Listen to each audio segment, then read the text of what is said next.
We're allowing people to accept this bad behavior. And now people are seeing it on TV shows or reality shows, and everybody's treating each other poorly. And I look down at the right thing right now. We need to kind of readjust this.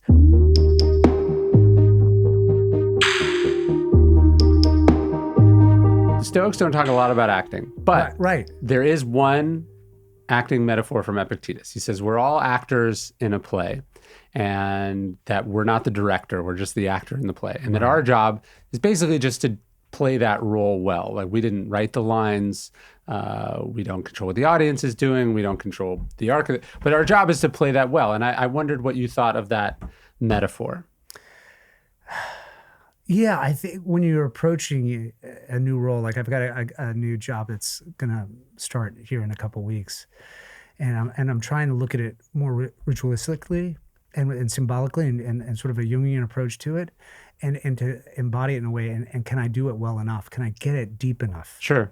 And I think in life, yeah, we have these personas, and it's sort of Jungian as well, right? You present this thing to the world, and then that becomes your identity, and then that can trap you and not allow you to grow. Yeah. So acting is really about just reacting.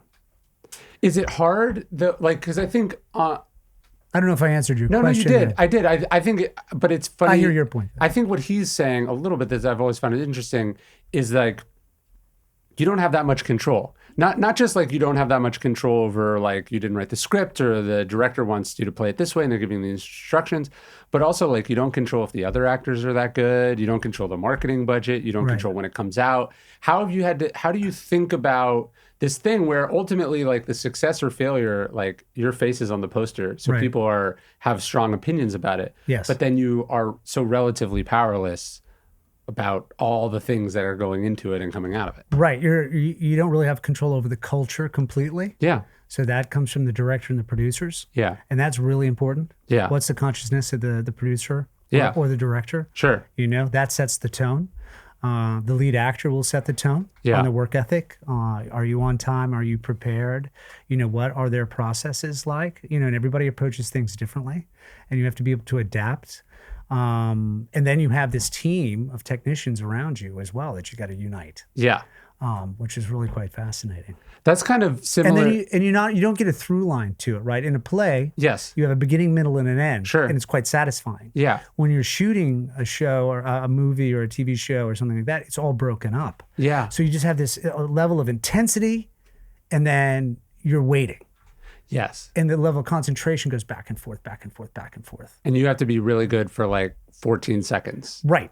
And God forbid there's no technical problem. And then you got to do it again. And then you got to be able to discover it. Yeah. Like a play, you're discovering it and you're in the moment, you're flowing and it's going.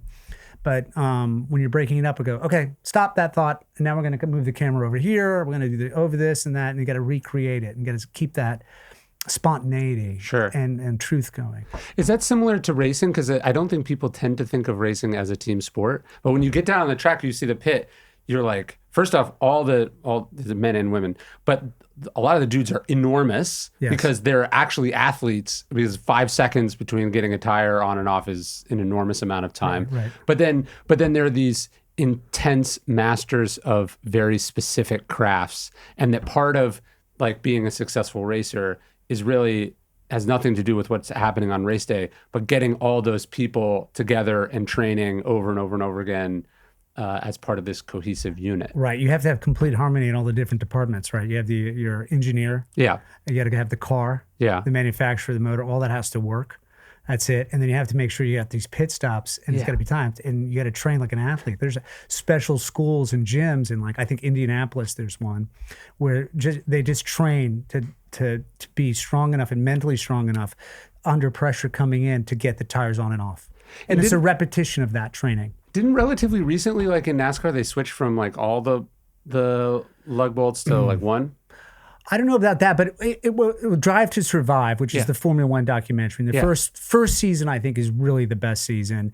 And then the second season, everybody becomes a little bit more self-conscious. But you can see that was just one lug nut that you go on. And it's like boom, boom. In like 2.7 seconds, they've changed 4 tires. Yeah. And that will make or break your race. Yes. So you have to practice so hard. And the telemetry, right? You have all of that that's going on. the setup of the car, and it is a total team effort. And what's great about, I think, the success of that, it showed the humanity. Sure. And how many people were behind it. Because the driver's kind of like a CEO of this whole thing, as opposed to like the person who's winning. Well, the team like, principle, because they're always hustling to get money, right? It's true. such an expensive sport that you're always working on. The more money you have, the more you can develop, especially in Formula One. And even on our project right now, we've got some sponsors that have come on board, Mobile One, but we're still chasing the money. Yeah. So we can do the testing properly so that we're prepared on race day. So it never ends. Yes. But it's just like the idea of like the winning being actually downstream of all these decisions that you make that don't seem like I've been saying this recently, like most success is a lagging indicator of some process or decision way that people don't think would be actually deterministic, but like it was won months or weeks or years ago. Right. And what we kept focusing on today, because it was the first time I was in the car since 2015. Wow. Racing competitively. And we just focused on the process. So for me, the process started a year and a half ago. And then are you training properly, physically? Yeah. And then are you training mentally? Yeah. And then you have to then get to the track and actually do the testing. Yeah. And get your body used to being in the car. You can do all the weightlifting and all the neck training and everything, but until you're out there running laps and getting seat time, and then you're racing, all of these things have to come together. So it's preparation. Do you use a simulator?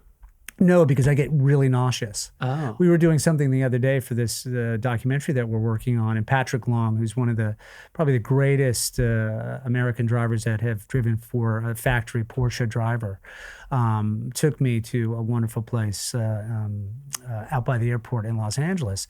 And I tried 1 or 2 laps and I get really nauseous. Really? And I had all the devices on to try to keep me from getting nauseous, but I would sit back and listen to him, and then he could take me through and coach me on, here's the line, here's where you want to put the car, here's how much input you want to have, what gear you want to be in, and then that helps. But you're seeing these kids that are coming out now from all the simulator work that they do, and they hit the track and they're spot on. So but you they don't feel that understand way when you're racing, but the simulator does. It's something. The simulator does. I can't do it. It's like being on a boat. I get seasick. Yeah. Or if I'm in the back of a car and I'm not paying attention, I'll get car sick. Wow. Yeah.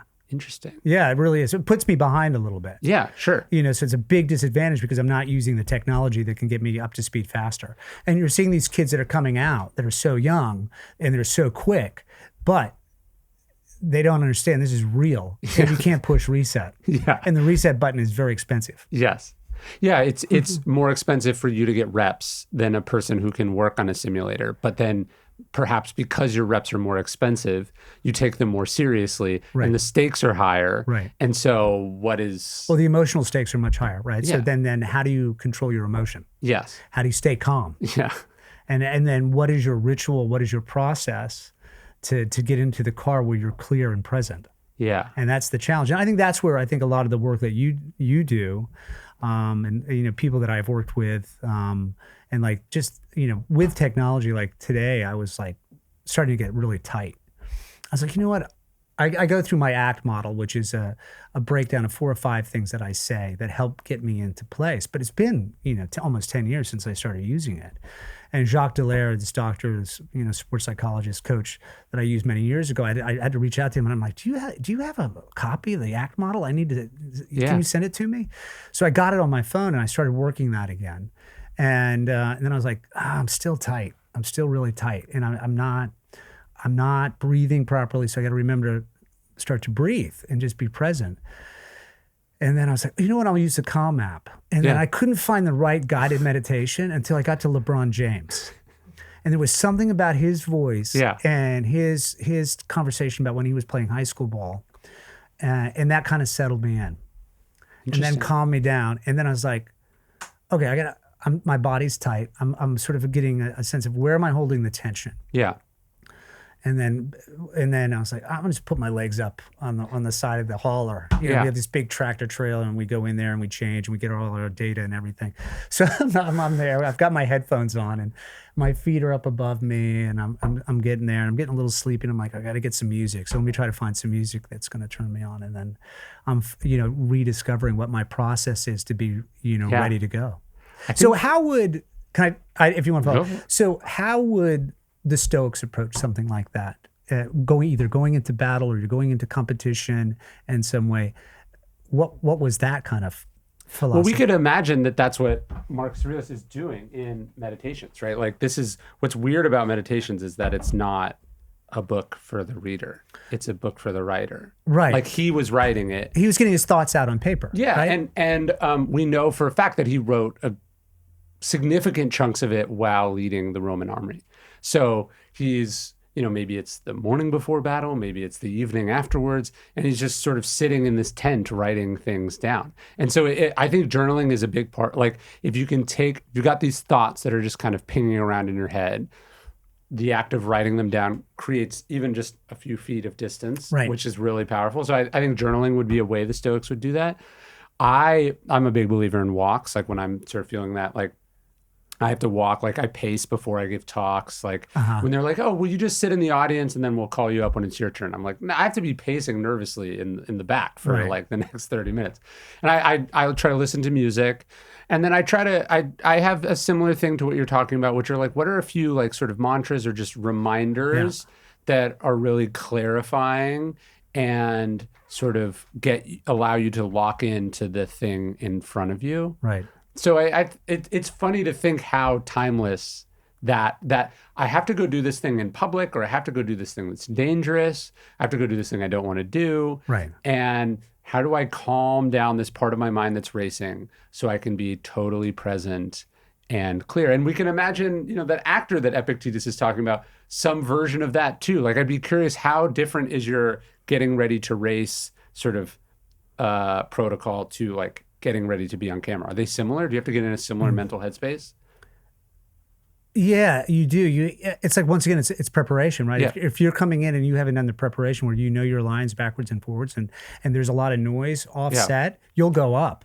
But if you're prepared, you're just like, oh, okay, I noticed that. Yeah. I'm in the moment. I'm present. I'm in the flow. Yeah. And it's the same thing when you're in the car. I think the great thing about the acting that's helped me in the car is I'm really comfortable being private in a public world. Yeah. Like, I know I got a lot of eyes on me. Yes. I know there's a lot of pressure. So I make one mistake, that's what's going to be televised. You know what's weird though? I talked to, do you know who Brad Keselowski is? Yes, of course. He's read some of my stuff. So he invites me. They do the NASCAR one at the track like once a year. So I go down. And what I thought is really weird about how they do it, to me, it felt like it would not be conducive to elite performance, which is they have like the driver meeting. So all the drivers get in, they give a little talk, but the driver meeting is driver meeting / like sponsor meet and greet. Right. So they're about to go do this incredibly dangerous, like elite level performance where they're driving a car hundreds of miles an hour, hundreds of miles. And before they are able to do that, they have to go like press flesh with like the sponsors of Red Bull and Rolex and all this stuff, right? Right. And I just wondered how, like I was asking him about this, like how can you compartmentalize that? Because for me, like if I'm going to go on stage or I'm going to write, it's this kind of process of working myself into the headspace. And I try to eliminate as many interruptions or like shape shifting as possible. Like, like you have to be different places, different things. So if I have to write in the morning, I don't schedule a breakfast meeting and I don't call my accountant. Like that's not going to get me in the headspace to do this really hard thing. But that's like built into the race ritual. It's crazy. It's just part of your job, right? Yeah. So I was racing at Le Mans, and there was a lot of media attention, and a lot of people wanted to come up, because they know who I am. Yeah. And my technique was like, the obstacle is the way, right? Yeah. So very much the same way. So if someone comes up to me and they say, "Hi, can you take a picture?" And I'm like, "Yes." Yeah. And because then it would force me to be in the moment.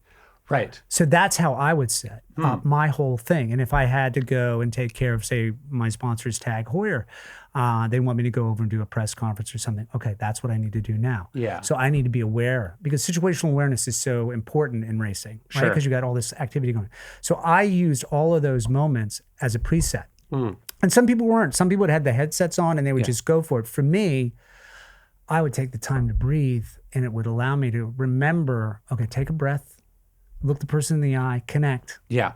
Because if I didn't connect, I felt really bad. Yeah. And I was like, I'm thinking about that moment that's just happened. I'm not thinking about what's happening right now. Yeah. Right? Which ties into all the work that you're talking about, which is what, and I think, was it Seneca about, your mind is what's going to, these stories that are in your mind are not necessarily going to happen. No. So then you just need to be present. And it's the hardest thing to do. So for me, the racing is really the best thing for me. It's like sort of going to church or temple or wherever you want to worship, because it's the spiritual journey of that. Yeah, you're not checking your phone. You're not like thinking, you're locked in to that thing and only that thing for the entirety of your doing. I always think of that feeling like, when you would go to the movies and, you get in a movie at like 4 and then you leave 2 hours later and like it's dark out and you just miss this whole thing. Like you've been so in the zone that you didn't know you forgot that the world, like time did not stop while you're doing that thing. Right. That's a really powerful feeling. And when you can get that, like when you're doing work, that's almost always, I think, where the best work comes from. When you lose track of time, when you forget like that you're not the only person on the planet, that's all like, I think, an indicator of being in a real flow state. Yes. And then you're present. Yes. And that's what it's all about. Yes. Yeah. I didn't think about So it's like the drivers have to stand there and you have to like take pictures with like, and it's 90 degrees outside. Like it's 110 here in Texas and today. all these motors are revving and you hear all this noise and it's crazy. And so, I guess I could see what you're saying. You're like, actually, no, this is forcing me to be present. I'm not going to just see this as an obligation that I'm getting through. I actually have to be here for it. And that's sort of working my way into the thing. I think it's funny, right? So you develop like rituals or routines that allow you to get into the zone. And mantras too, like you were saying. Yeah. But what can be really hard about that is it can become like a kind of a ritual, almost a compulsion. And so then you're fragile in this. I think about this where it's like, these are the things I do before I go on stage. Right. Well, what about, I was doing one a couple of years ago and it was in Hawaii. So I brought my family and so we're all hanging out in the pool. And because I was supposed to go on at 2, so I was gonna start getting ready at 12:30. And they call and they go, they totally messed up the time zones. You're on in like 20 minutes. Right. And I'm like, I'm in like kids at the pool, mode, not work. And so I had to get ready and show up, 10 minutes later or whatever. Right. And so if you're a person who like, this is how I have to do things, you're really vulnerable if life intervenes. And so can you develop the ability, of course, when you have control over it, to do it a certain way, but can you also on a moment's notice throw all that out and actually just lock into the thing and realize that all those things were helpful, but you're not dependent on them?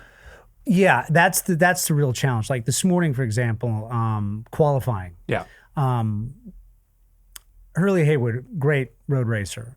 Gave me some great advice, because you get really tense and you get the temperature and everything, your mouth dries out. He goes, you should always chew gum. I used to chew gum all the time. Yeah. I got in the car and I realized, shit, where's the gum? I didn't put gum. Yeah. I don't have any gum. Yeah. Oh my God, what am I going to do?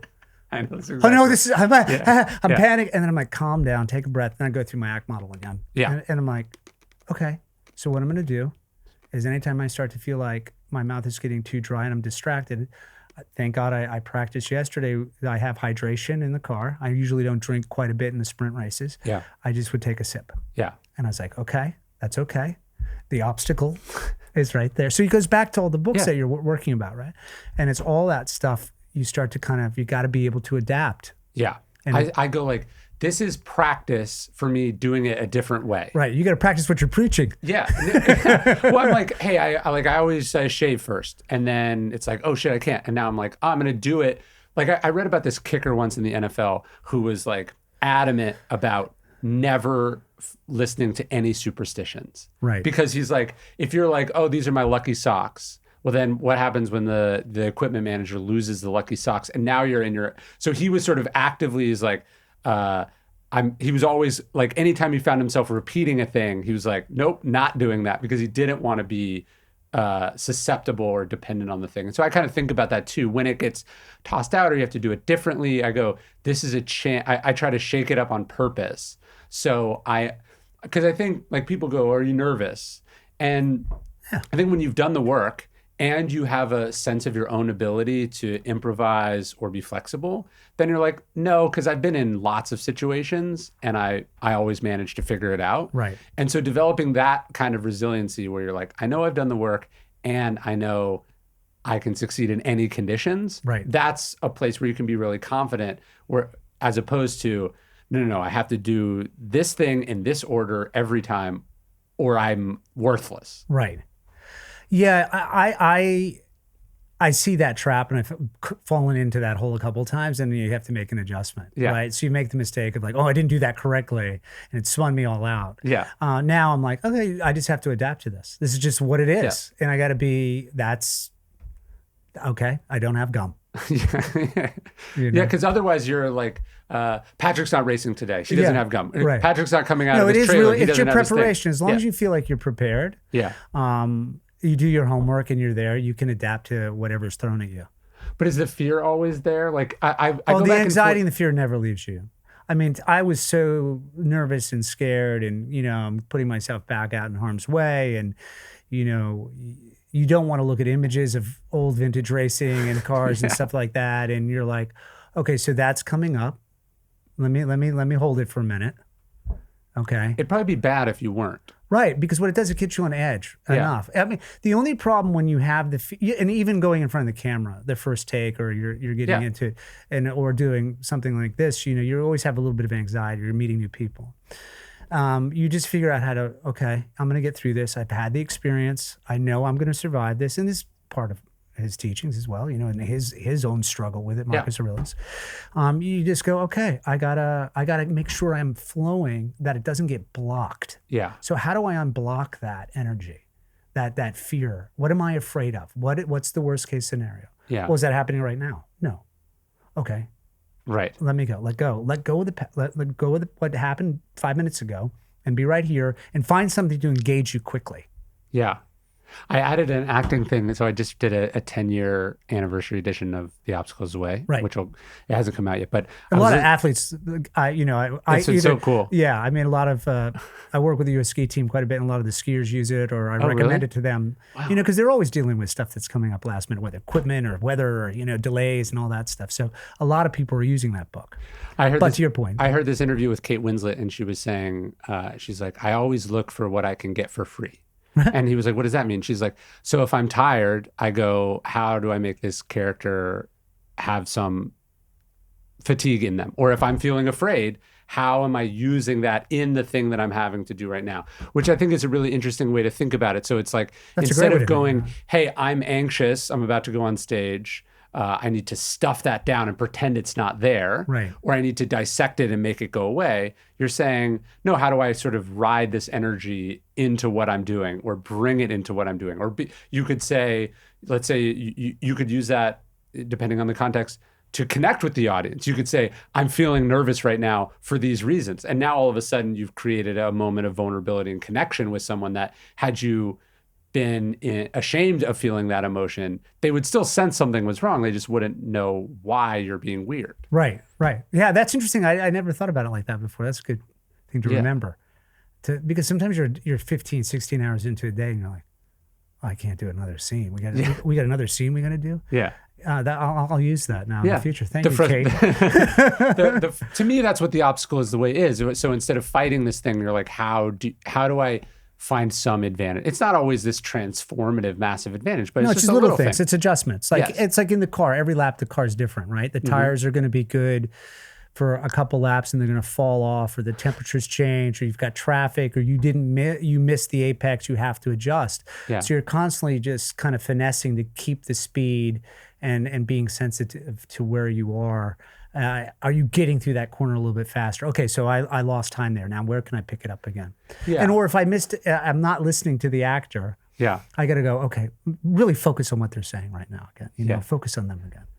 Yeah. What do you get for free? How do you take something from what you're feeling and use it as because I think people think of Stoicism as, by definition, the act of either never having felt the emotion to begin with or stuffing it down and suppressing it. Right. Well, when I first came across the book, I was in Rome. I was doing a movie called Wow. Devils, a financial book, and I was walking around and I was like, I hear so much about this meditation, Marcus Aurelius. I'm here in Rome, and I'm starting to read. I'm like, well, I get Stoic. You just don't feel anything. You're not supposed to allow any emotion to come up. And then suddenly you're getting into it and you're like, oh, that's not it at all. Yeah. I'm totally misunderstood. So I don't think a lot of people understand what Stoicism is. Well, and I think that's what's so great about your work is you have distilled it down into a way that is applicable today to using it today. So for the sake of what we're doing, I know you've got what is Stoicism and what does it really mean? Well, it's a philosophy. It originates in ancient Greece. It makes its way to Rome. And it's this way of sort of living and being. It's not about emotionlessness, I would say, but it is about, I think, being less emotional about things that you don't control. Right. So the idea is like, hey, how do I focus on what I'm going to do about this or how I'm going to respond to this, as opposed to spending a lot of time lamenting that it's not the way that I want it to be. Right. Right. So one of the early passages in Marcus Aurelius' Meditations, the most powerful man in the world, he's writing this, he writes this great little riff on how he's like, the people you meet today are going to be annoying and obnoxious and dishonest and frustrating and all these things. And he's basically going like, it's on you if this surprises you. Right. And then he's like, your job, he's like, is to not be implicated in this. Right. Basically, your job is to not let annoying people make you an asshole, and that your job is to work with them. And so it's this really interesting way of thinking about philosophy, not as like these big abstract texts or these sort of singular books, but instead kind of this process of how we take what we all feel and have always felt, and you kind of turn it around, you process it, and then you go about your life. Right. And you think about Marcus, he can do whatever he wants, but he realizes like, if I'm not in command of myself, it doesn't matter how powerful I am, this isn't going to go very well. And so that's kind of what, to me, Stoicism is this command of one's self. That doesn't mean that you're an emotionless robot, but it does mean that you're not ruled by, they would say you're not ruled by your passions, which would mean your urges, jealousy, anger, fear, etc. You're a person who's like, do I really want to do that? Am I going to regret doing that? Right.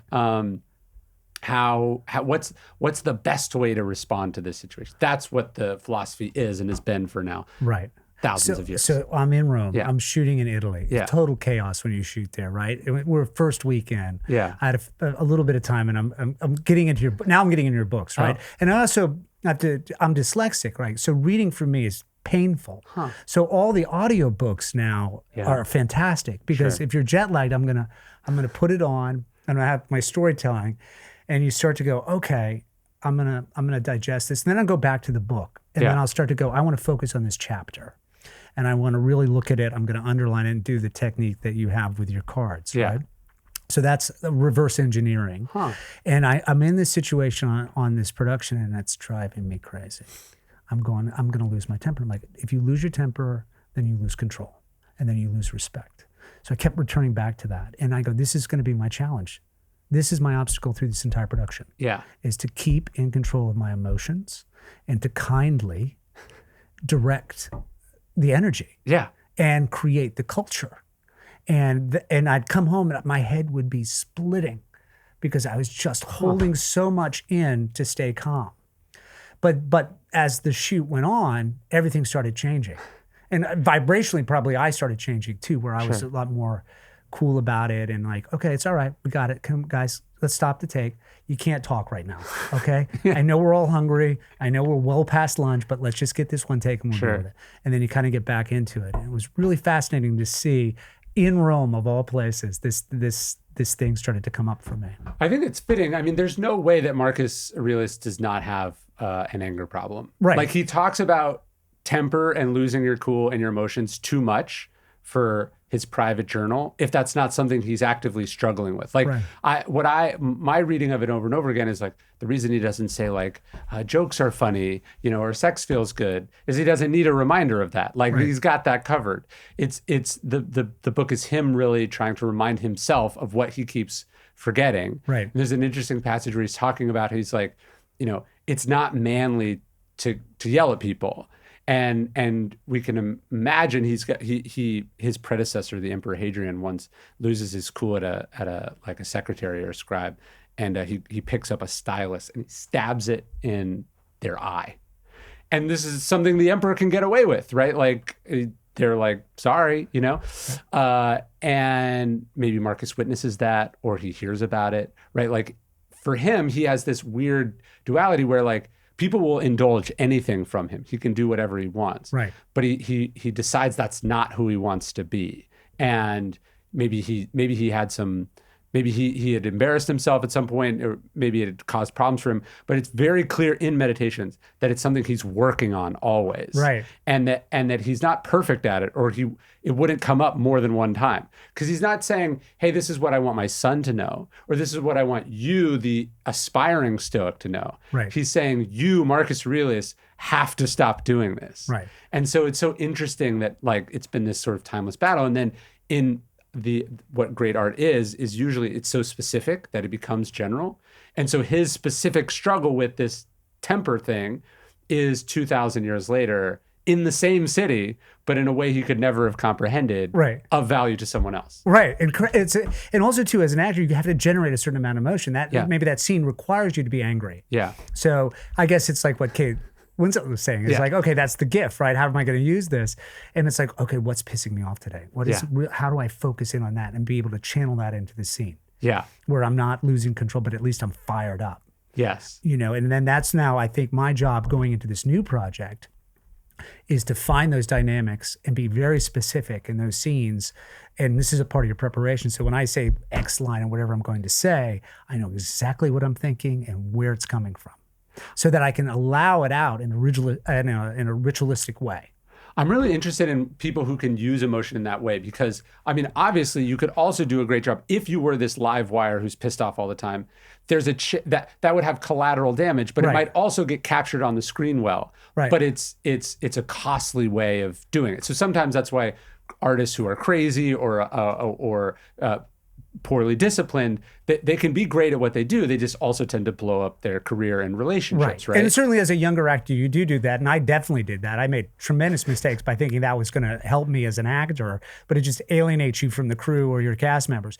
So that's something you could develop over time. But it took me for some harsh athletes too, lessons. right? Like an athlete has to be passionate. Right. But if you're too passionate, then you can't rein it in, and you're going to scream at a ref, or the other opponent's going to sense that you've given yourself over to this thing. And they're going to needle you in just a way that you're going to cost yourself something. So like I love coaches who will like get technicals on purpose. Have you ever see that? Yeah. Where like they're upset, but they've decided that, hey, to rally the team or to send a message to the ref here, like this is the thing they're going to get upset about. And they kind of have this like choreographed tantrum that they're doing. Yeah, right. And it's this thing, and like, which is so different than a coach who, with the game on the line, or an athlete with the game on the line, gets baited into responding or loses their cool, and then gives points to the opponent or gets tossed out of the game. So it's this like they could appear to the fan to be the same thing. Popovich is screaming at a ref, right?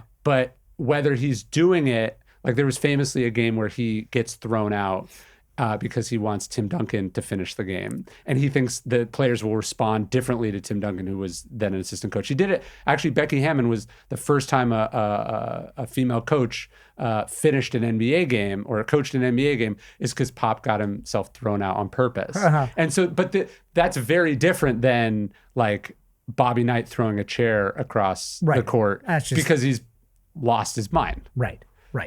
And then you see people coming off the field like Man City in the playoffs. I don't know if you're into that, but a couple of the players were injured and they had to get thrown off. And this is an important game. They got to win this game. And they're just kicking the chair and just losing it.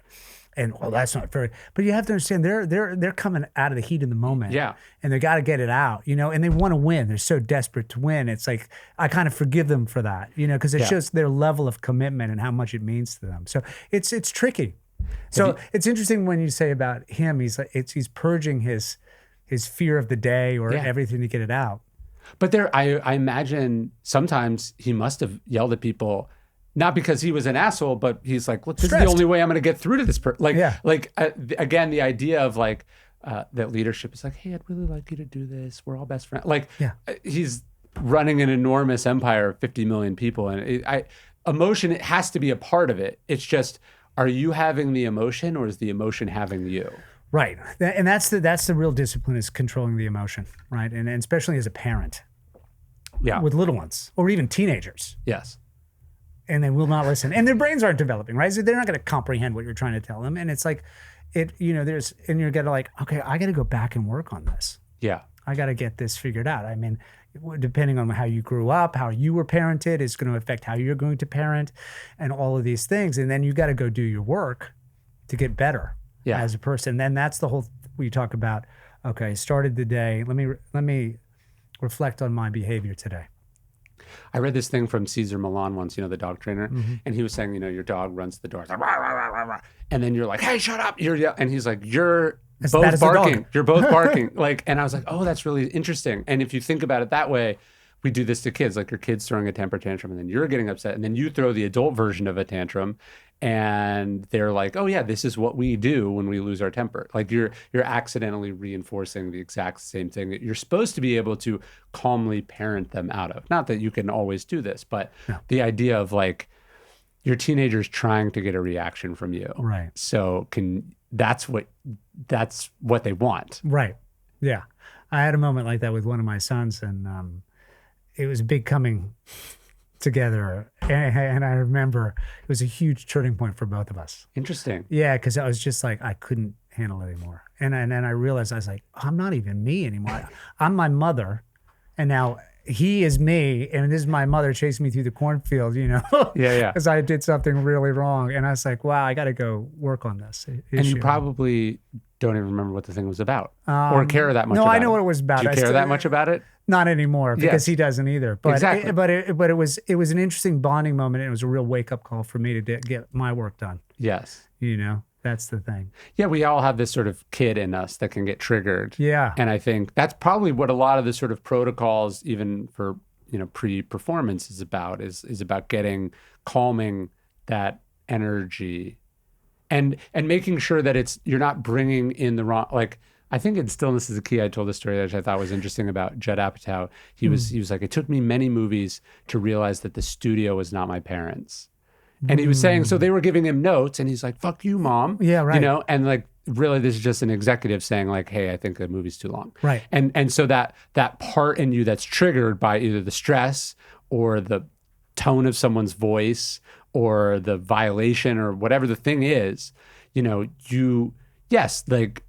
can push back on whether the feedback is right or not, but are you pushing back as an adult professional, or are you pushing back as the 16-year-old that feels the wounded child? Yes, exactly. Right.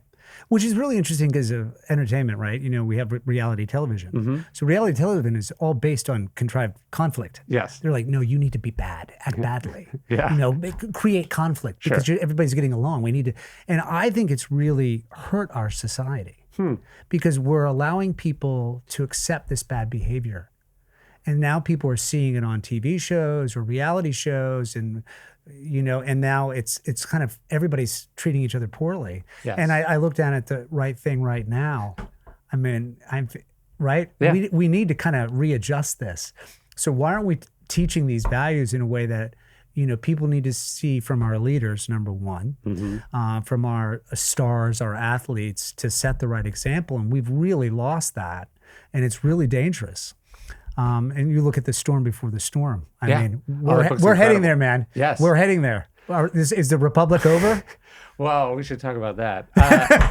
I think the other one, I think reality TV as a sort of a way that we've taught ourselves culturally the wrong lessons is one. And then I find whenever I turn on like ESPN or FS1 or whatever, or if you're in a hotel and it's playing while you're eating breakfast or something, and you have a group of people who've gotten together and they think that their job is to debate meaningless things or to have opinions about things that are not. There's this great line in Meditations where Marcus Aurelius says, remember, things are not asking to be judged by you. They're not asking your opinion about them. And like what you see in a lot of entertainment television, you don't realize it's also what cable news is they're like, should LeBron James retire? Well, that's a LeBron James decision. It's not really a should thing. Or like, is this person the best ever at this? Right. These are unfalsifiable, preposterously contrived sort of prompts that are designed to create conflict.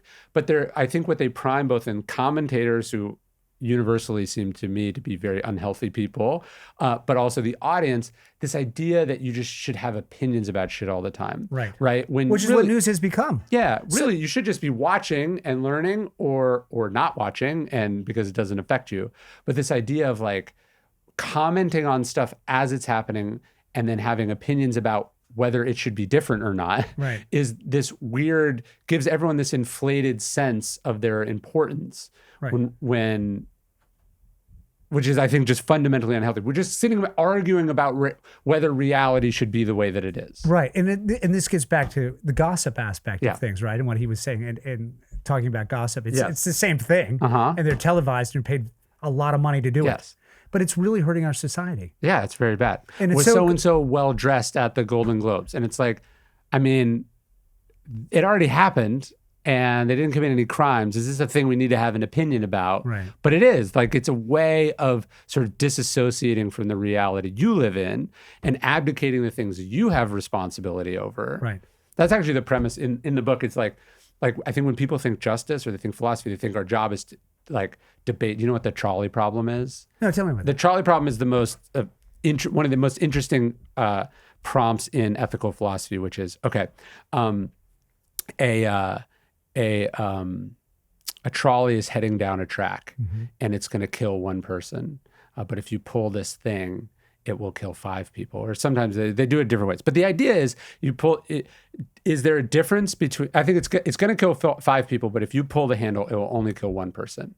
But then you are responsible for killing that 1 person, right? So it's basically an impossible moral dilemma. Right. You go, oh, of course you should save 5 people to kill 1 person. But then it's like, so you would shoot a person in the head to save 5 people? Well, no, I probably wouldn't. But so why is this different, right? So it's this way to, it's an interesting idea, but basically I think what happens is you get so caught up in it that you're neglecting the fact that you have a bunch of very small ethical decisions in your everyday life that you don't think about at all. Where you buy your clothes, do you eat meat or not? Right. You know, what kind of car do you drive? How do you pay your employees? Like, so it's this way of sort of abstracting reality into a morass of confusion and abstraction, as opposed to having to go, I'm a person in the world who is responsible for X, Y, and Z. Right. And here are the things that I use to make those decisions. Yeah.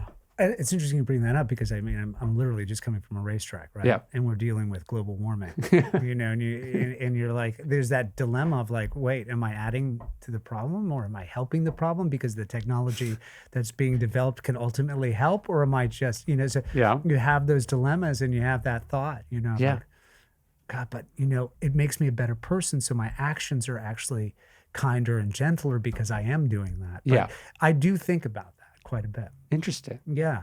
Yeah. I mean, and I don't think the electric cars are the answer because we're not really dealing with the big problem, which is coal, the coal burning plants. Yeah. You know, so what are we going to do?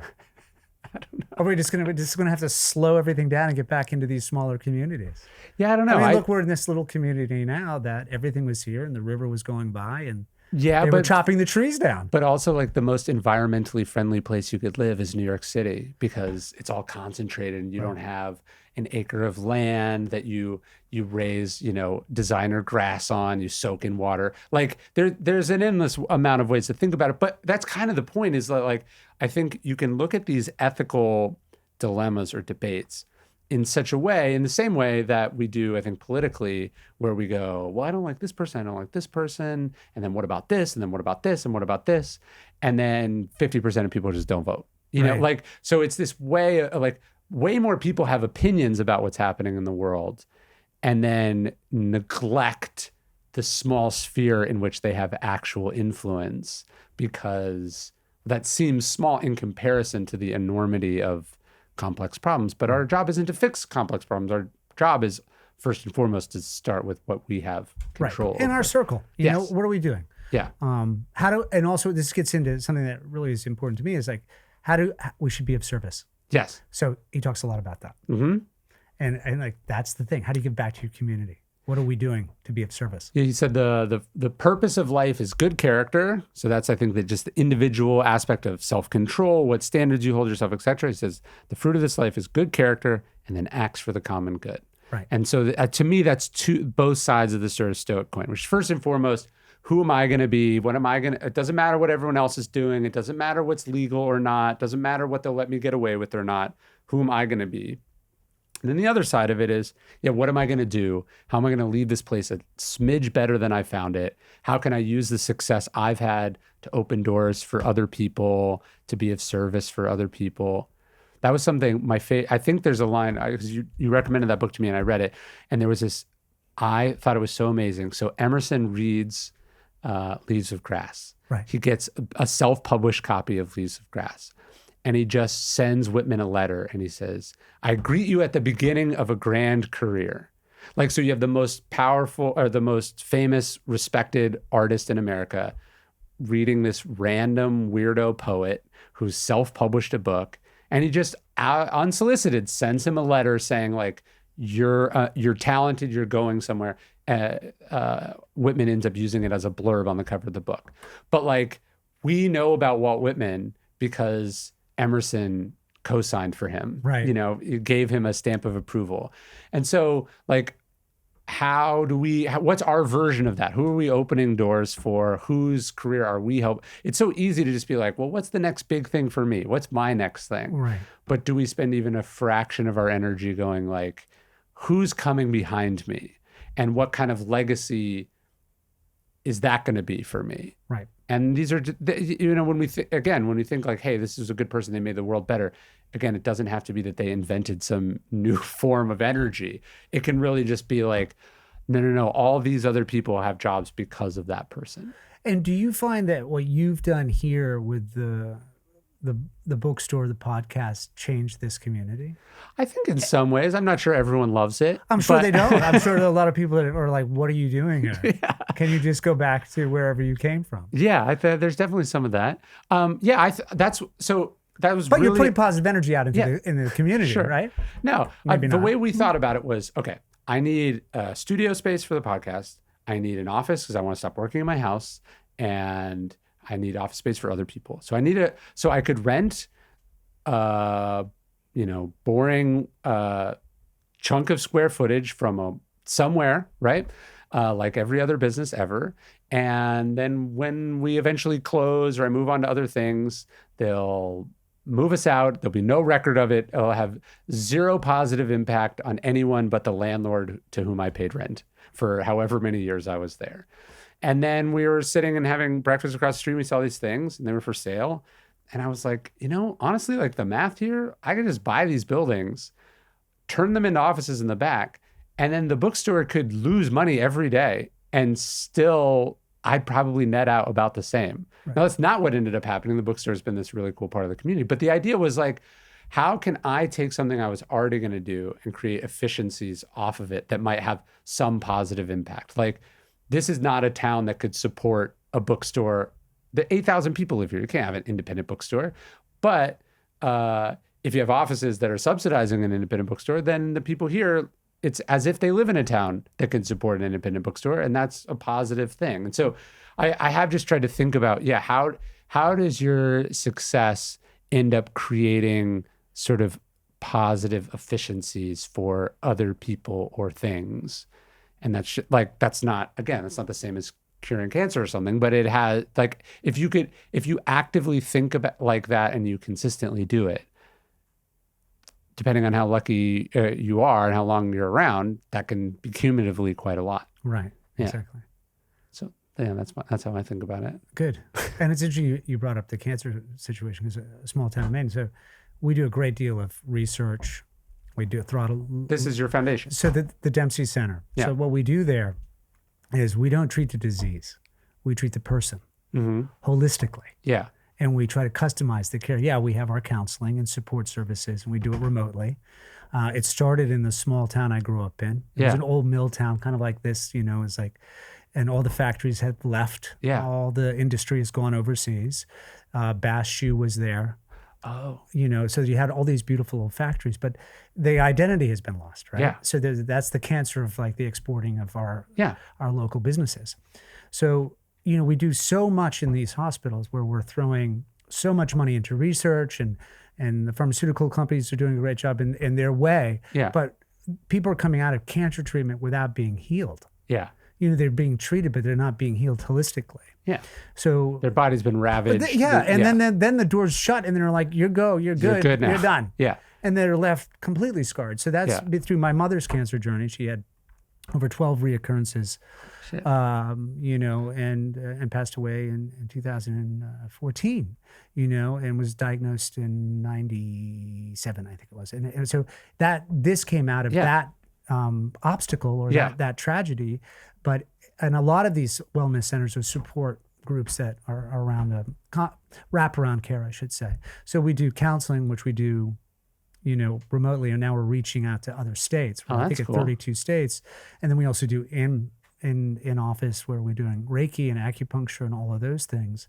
And I think this is something that we need to continue to do. And what we want to do is connect to more like-minded centers. Interesting. And most of these that have started have become someone in their family has been impacted. And everything is at no cost. Yeah. So we treat the family, the caregivers, which I think people forget about. Sure. It's not easy for them to see that every day. No, and they have their own responsibilities that they have to keep up and deal with. And who do they talk to? Who supports them? Right. And the nutrition, we don't talk about what we're feeding. I mean, look at the issues that we have in this country with the industrial food complex. Right. And that's a big problem. We're seeing more issues with obesity and, diabetes, and that's leading to complications. And then God forbid you don't have the right exercise, you go into a situation, into a hospital, and you're overweight, something else could happen and the side effects happen. So it's bringing all that stuff together holistically in our approach. I mean, we've got all this technology, but we've really forgot the moment of the right thing and kindness. Yes. And compassion. That's my favorite quote from Epictetus. He says, or from Seneca, he says, everyone you meet is an opportunity for kindness. Right. Which again, we don't think, Stoics feels like this hard philosophy. Right. This sort of like walled off philosophy, not as this thing that you give to other people. Like there's this story about Cleanthes, who's one of the early Stoics. And we don't have that many stories about the actual Stoics. So I love the ones where you're like, oh, this is like a glimpse of how they went through the world. So he's walking through the streets of Athens and he hears this man. I think we've all been in this situation where you screw up, you blow something, you're like, you fucking idiot. He's just talking to himself, but like yelling at himself about this thing that he screwed up. And Cleanthes is walking by and he just says, hey, just a reminder, you're not talking to a bad man. He just like, this guy's talking to himself. He just remember the person you're talking to is not a bad person. Right. And then he just goes about his business. And you just think obviously the easier thing would be like, weirdo over here, let's go in the other direction. Or, hey, do you need anything? But just this like little intervention of kindness, this sort of one-liner that if someone said that to you as you're in the middle of yelling at yourself, you'd be like, it would shock you out of the spiral you're in. And I just love that. Okay, that's what Stoicism looked like in practice. Right. And then there's the thing of like, when you're about to lose your temper, or someone is really acting crazy, instead of like reacting spontaneously to like, flip them off or whatever, it's like, what's wrong with you? Yeah. And maybe disarm them. I forget the philosophy. I don't know where it came from, but it's like, that's such an interesting thing to try to remember and to keep your cool when someone is losing it and they're really abusive to you. Yeah. Are you okay? Because clearly they're scared. Yes. So how do you take the fear away to remove the anger? Yeah. And I think there's so much fear in this country right now. Yeah. Why are our leaders not going after like because there's so much pain. Yes. And we're like this right now. Yeah. Yeah, like remember during the pandemic, there'd be like those people who would freak out like at a store, about masks or something. Yeah. And like obviously it was totally inappropriate and you can't just scream. No, right. But Exactly. but one of the things I tried to get better at as I've seen more and more of those videos is first off, like 80% of the time the person is just mentally unwell. Right. And then the other 20% of the time you're like, what was every interaction of that person's day up until that point? Like the tension was just so, and now they're snapping about this totally inconsequential thing. They've lost the ability to understand that the other person didn't deserve any of this and it's totally inappropriate. But you realize like they're not having a good time, like that it sucks to be them. It sucks to be everyone in this situation. Right. And I'm like, it's like, okay, if you can see that in this person, if now the next time you're in one of those situations, you can either stop yourself or someone's doing that to you. Can you not escalate it and escalate it and escalate it? Right. Which is hard. It's so hard. It's because you get triggered too. Yeah, of and course. then you're losing it. So it's very challenging that. Yeah, no, it's incredibly tough. So are you wearing a 4 virtues ring? Yes, I did. I just got it here because I've always wanted one. Oh, amazing. And I wanted to get it because I wanted to have something to remember today. And I wanted to have it in person. I was going to order it a while ago, but I was here and I got a couple of the leather-bound books too. Like the Daily Stoic is so important. And the newsletter, of course. Yeah. Because it just helps reset things. And, I don't know if anybody out there who is listening who's dyslexic and you can't journal because it's too much. Oh. What's really good is you dictate into a phone, or you'll get your iPad out and you'll dictate into it. Not chat GP, none of that. Yeah. But you just sort of go, here's what I'm feeling. What I've noticed, because remember I called you maybe a couple of years ago when you were doing the program of keeping your diary and doing all that stuff. Yeah. And I go, look, man, this is not working for me.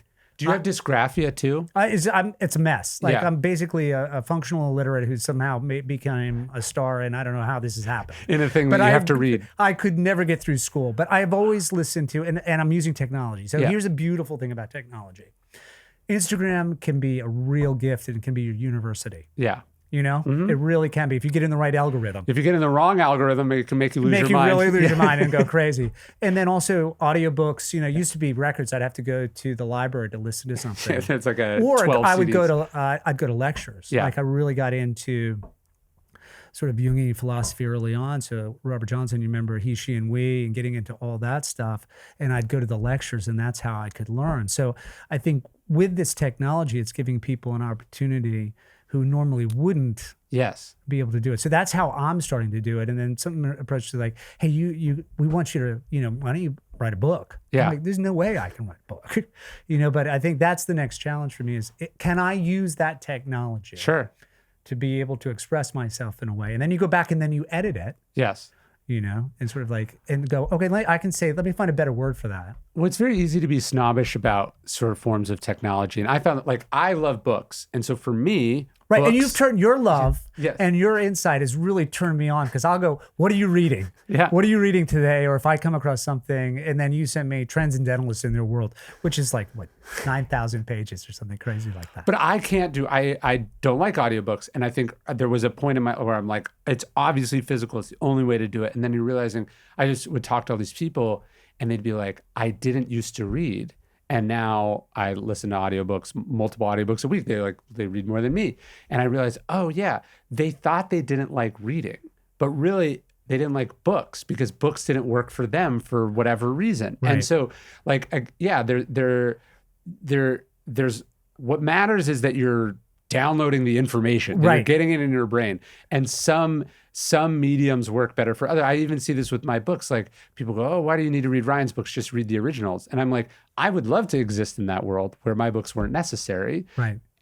But hey, I don't know if you check the sales but like they don't sell that well. Right. And the reason they don't sell that well is because not everyone wakes up and thinks, hey, I can read a book from a person whose name I can't pronounce. Right. And so it's like different people are at different places, and we should, the more inclusive we are and open we are, and the more we make things in all the mediums that are possible, that's fantastic. Yes. Yes. Yeah. And I think what's really great about it is that you find your own technique. Yes. Right. And then you go, okay, we're not all the same. Yeah. And the way we teach kids, or the way we're teaching everybody, it can't put everybody in this box. Yes. It just does not work.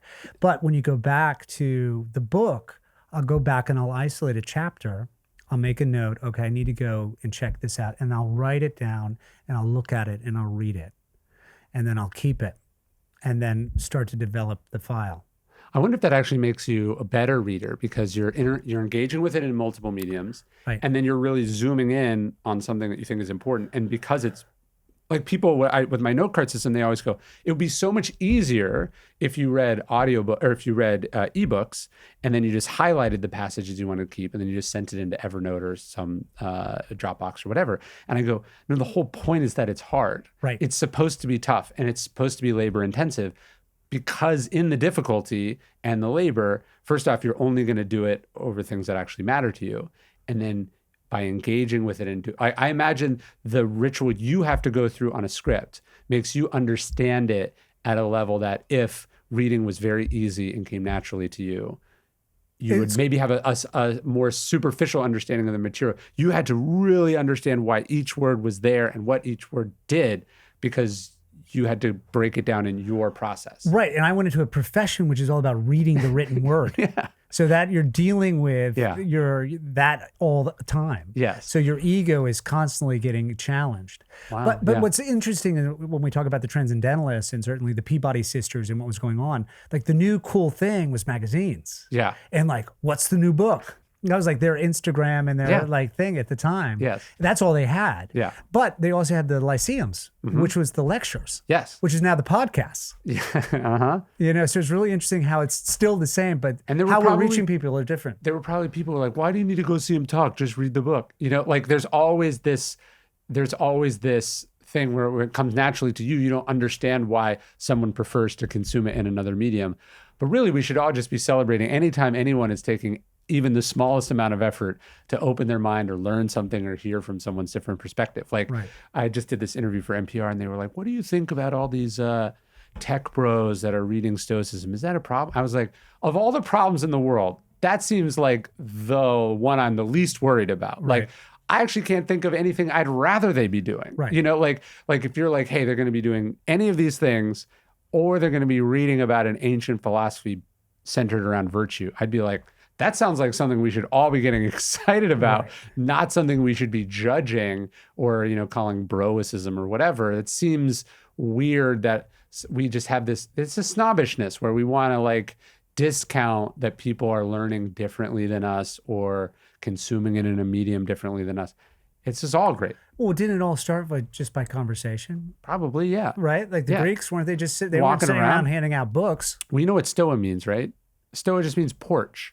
Painted porch, which is why you have this. It was called the Stoa Poikile, which is the painted porch in Athens. Right. Zeno sets up his school in the Athenian Agora, the busiest part of Athens, and he's just talking. Right. And do you know why? The real joke of why the bookstore is called the painted porch is so Zeno suffers a shipwreck. He ends up in Athens. He loses everything. But as a young man, he'd gotten this prophecy from the oracle. The oracle said, you will become wise when you begin to have conversations with the dead. And he has no idea what this means. So he washes up in Athens, ends up in a bookstore, and he hears the bookseller reading this dialogue of Socrates. And in that moment, he realizes this is a conversation with a dead person. Right. And that is, so it's the bookstore, the painted porch. We don't know the name of the bookstore he went into, but that the painted porch is a descendant of a encounter that happened in a bookstore. Right. And that's the wonderfulness of books. Right. And it was coming in here, I was amazed today at, there's, I guess, a festival going on. I think so, yeah. I don't know. You walk outside, it smells great, food's good. And then just this wonderful, loving energy. Bookstores have a vibe. Yeah. It's just, and it's like we've lost all these, the privately owned bookstores, right? Yes. And it was just great. And you're meeting people and people are just smiling. It's pretty And cool. you're looking around like, oh, I've read that, or if I'm well listened. I listened to that one, and I've listened to this one, and all that, and it was great. And then you're here in this pilgrimage, and you can feel like all the conversations that have happened around this table. And you were telling me a great story about whose table this is. Have you said this? I have, yeah. Now, I at some point, I'll probably sell the table again. I bought it as a charity auction. This is Joan Didion's table. She donated all this money to was it Alzheimer's, I think. Yeah. And so they sold off her stuff. So I think my plan with the table is I'm gonna have it be the podcast table. So all these cool people come and sat at it. Yeah. So now it has like this whole other story on top of the Right. original story, and then I'll sell it for some charity down the road. Yeah, that's interesting. That's the idea. Yeah. But it's pretty cool to think like she could have written Yeah. something that you've read at this table. Or there is a photo in the New York Times, like if you Google Joan Didion, her husband, John Gregory Dunn, and her daughter, what's her name? Quintana, are sitting at this table in these chairs, like eating breakfast. Yeah. And you're just like, this person I've read, this is their thing. So there's a story like this about Epictetus's lamp. Have you heard this? No. So Epictetus has a prized possession. It's a silver lamp, and he keeps it in a shrine in his house. It's like burning to one of the gods. And one day he hears something in the hallway, comes down, a thief is broken into the house, and he steals the lamp. So Epictetus could have been angry. He could have tried to get justice. He goes, no, this is my fault for having an expensive lamp. He's trying to be the pure Stoic. So he's like, tomorrow I'm going to go buy a clay lamp that's cheaper. So he buys the clay lamp, has it for the rest of his life. And then when he dies, a fan of his spends a lot of money to buy it. And all the Stoics are laughing that this guy doesn't get it. Right. You know, like that he thinks the possession is, you're buying the thing that he bought because it was cheap. Right. You don't get it. So I sometimes think of that story when I think of this table. But it does, yeah, I can see that. It's special, I think. Yeah, I think so. Yeah. I like things with good energy. Yeah, you can feel the energy in here because of all the conversations that you've had. Yeah. Right, and then look what's surrounding us. Yeah, these are cool. This is it's there you go, right there. It's called a company called Book by the Foot, and they mostly do movie sets. Like when they need like a library in someone's house, you're like, I need 8 feet of books. And they send you the books. Yeah, and that's what this is. And then some other books from my publisher and stuff. But you want to go check out some books in the bookstore? I do. Let me see if I. Do you have questions for me? I might. Yeah, I don't know. Do you have any more questions? Let me see. I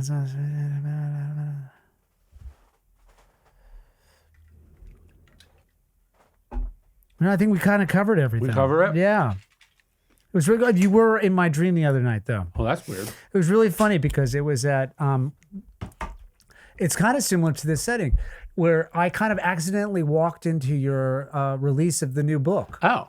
And I said, I'm putting out too many videos on Instagram, and now it's like in your. It was in my subconscious as I was going to bed.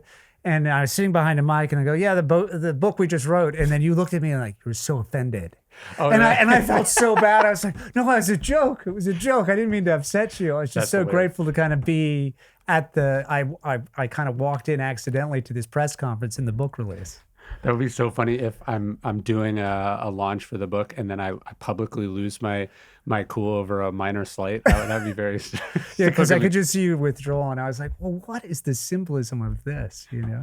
No, but you did. You gave it the some of the Emerson stuff in here is because of the book you recommended. So we did do it together. Oh, it was good. It was fun to get the inspiration, and I still keep diving and keep reading, and I'm amazed at how much death they had to deal with.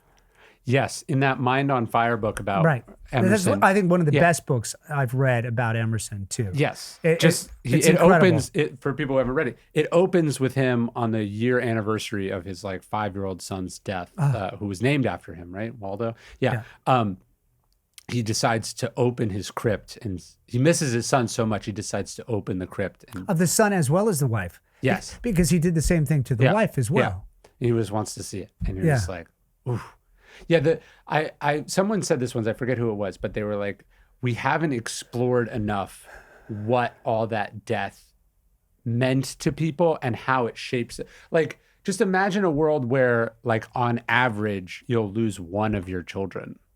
And that's just all people of society. Losing. Yeah, that just how many presidents up until the 60s lost at least one kid. Right. Or, Kennedy loses a brother, just how prevalent death was. And I think also over ridiculous things. Look at Thoreau's brother. Yeah, he gets lockjaw. He cuts his face. He cuts his shaving. Yeah. And the next thing you know, he's coming back, and then he has lockjaw. And then he dies. I don't understand how people just didn't die all the time.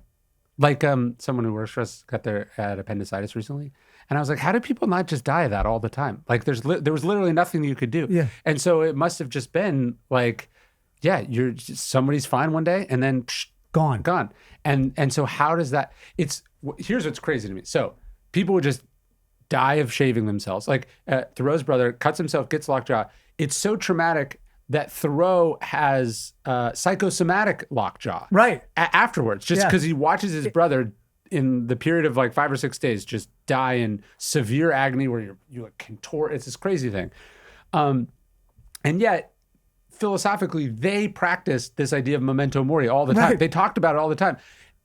Like they needed a fucking reminder. I mean, it's crazy. And so the idea now where death is so antiseptic and we are so removed from it and you can pretend it's not happening, we're the ones who needs the memento mori practice because it's very easy to forget. And not only is it easy to forget, people delude themselves into thinking they're going to live forever. Right. Like because they, paid a doctor or they read some book or whatever. Like they think we're the generation that we've solved the dying thing. It's like, no, you'll definitely die. Right. And look at Emerson. He lost brothers. Everyone was dying around him.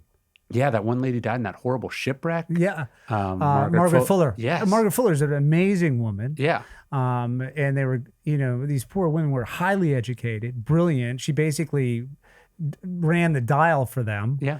And then she's like 20 miles or so close to coming back from Italy. She's written this novel. She has a baby. She has a baby and she doesn't make it. Yeah. And you got to make a movie about this. I'm trying. It's like, how do you get it? I think that community, everybody came through there. I know. Everybody came through there and worked and just sort of like were inspired. Some stuff worked, some stuff didn't.